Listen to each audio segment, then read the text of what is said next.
Bismillah ar-Rahman ar-Rahim. Alhamdulillahi Rabbil Alameen. Ashhadu an la ilaha illallah. Ashhadu anna Muhammadan Rasulullah. Dear brothers and sisters, Assalamu alaikum.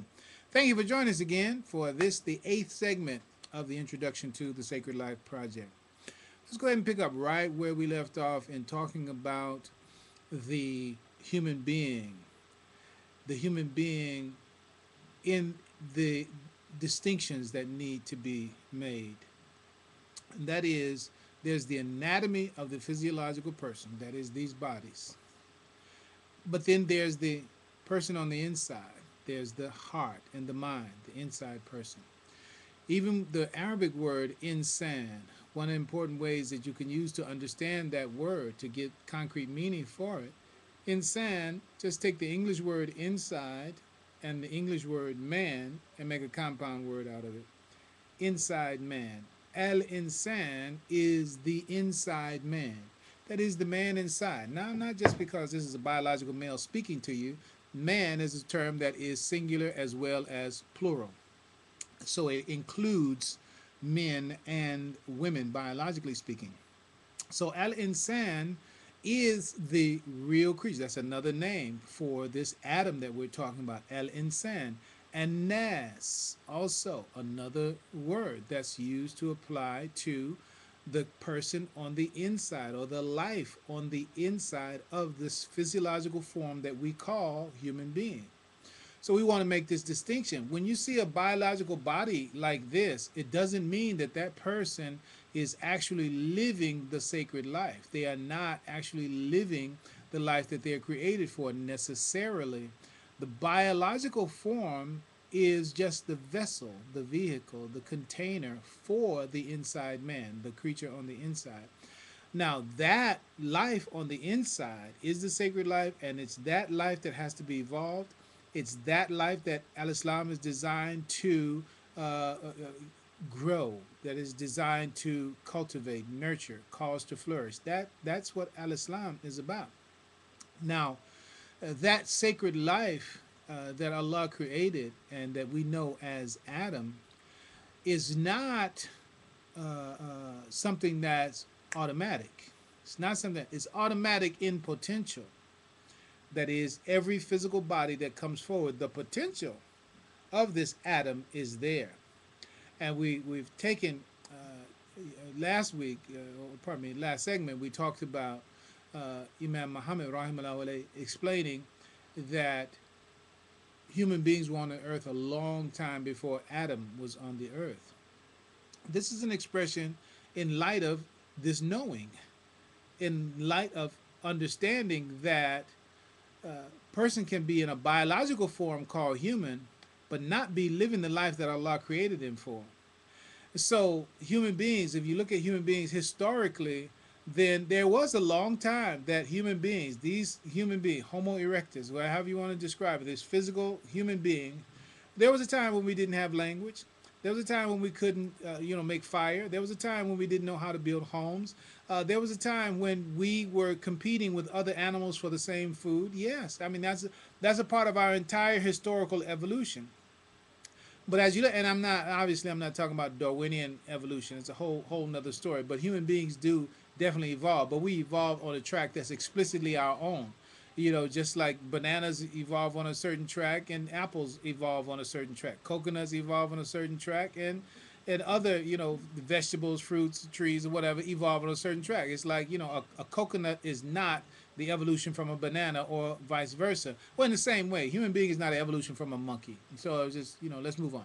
So in the context of this human life that needs to be cultivated, needs to be nurtured, the physiological form can be here and has been here for tens of thousands, perhaps millions of years. Somewhere in that point of growth, evolution, we use it. We already made the distinction. We're talking about it in terms of evolution. The intellectual resources, the mental resources begin to come online, when we start making tools, when we start, using these opposable thumbs, making fire and all those. and our life began to be more comfortable and our life began to be more secure. We became superior to the animals in terms of being able to protect ourselves and able to feed ourselves. We learned how to plant food, so therefore we didn't have to follow the food that we need to eat as the season changed. We became sedentary in a manner of speaking. We became established, and it's upon that establishment that the other mental resources came online. We began to think and reflect, have ideas, consider things that we couldn't consider before because we were too busy, trying to find dinner or avoid being dinner. But when we get to a point where now we can think, now think about Imam Allah's statement, ثُمَّ أَنشَأْنَاهُ خَلْقٍ آخَرٍ. Then upon that, then out of that, we created another creature, right? Well, there's historical significance in that. There's chronological significance. There's epochs of time in that, even though it's given us in the pictures like gestation in the womb, but it's in the womb of the earth. It's in the womb of the universe. It's in the womb of human history. And so when that bipedal creature, when this physiological creature came to the point where he had the freedom, the establishment, the security to begin to have thoughts and begin to question his own existence, meaning question in the sense of who am I? Where am I from? How did I get here? Who created me? What created me? We start asking these kinds of questions, start seeing ourselves separate and apart, seeing ourselves different than animals and other lower forms of life. Well, now you're starting to get Adam. You see, Adam is the one who is thinking. And this is what one of the things that Imam Muhammad said, that when we meet Adam in the scripture, when we talk about the creation of Adam, he said we are seeing the creation of man as an intellect. The creation of man as an intellect. Right? So that's the beginning of our life. So when we hear in that story, Alam ala Adam al asma kullaha, they talk about Adam was inspired with the knowledge of the nature of all things. Well, that's a point at which man comes into, this biological creature comes into a relationship with the Creator. And by coming into that relationship with the Creator, now we're beginning to see Adam. So that's how the human being can be on the earth a long time before Adam was on the earth. It's a matter of the consciousness coming into a awareness of their own separate existence from material reality, and an awareness and a desire for a relationship with the one who created them. Now you got Adam, but then even then, that's just the beginning. But that's also a description of what has to happen inside of each one of us as an individual. Inside of each one of us as an individual, we have to come to see a life inside of us separate and apart from our biology, and see a purpose inside of us beyond, personal gratification, whatever, whether it be food, hunger, desire for procreation, all that. You got to get beyond that and begin to think about, well, what is my relationship to the Creator? What is my responsibility to the Creator?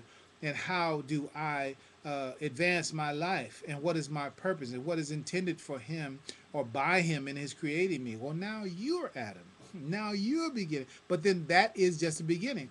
And you can see that literally when especially in Al-Islam, but when people convert to religion. When people come to a way of life and decide that they're going to enter into a relationship with Allah, well, you're a newborn baby. You're a newborn, you're just getting started, which means there's also room for many errors and failures, which like what happened with Adam and his wife. So, and all that is the sacred life. That's the sacred life. Understanding it from an historical point of view, understanding it from an individual point of view, understanding it from a social point of view, understanding it in relationship to God and His plan for us.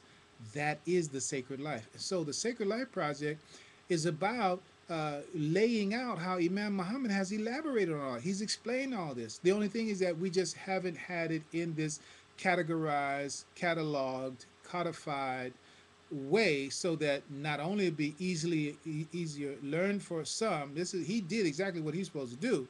And so I'm not saying there's no shortcoming on Imam Muhammad's part. Don't take anything I'm saying is that. The point is that his role was to lay it out for us. That's the life that God gave him. God gave him that insight, and He gave that to us. And when he passed from this life physically, okay, the task falls on those who should have learned from him what he had. It falls on them to organize it and structure it in a way, not change it, organize and structure it, make it useful, so that the generations that are here and now and generations to come after can continue to evolve towards that sacred life. And that's what the Sacred Life Project is about, being able to grasp the language, the logic, and the legacy of Imam Muhammad as it relates to the fulfillment of our destiny as human beings. So inshallah, next time we'll follow up a little bit more. God's peace be on you. Assalamu alaikum wa rahmatullahi wa barakatuh.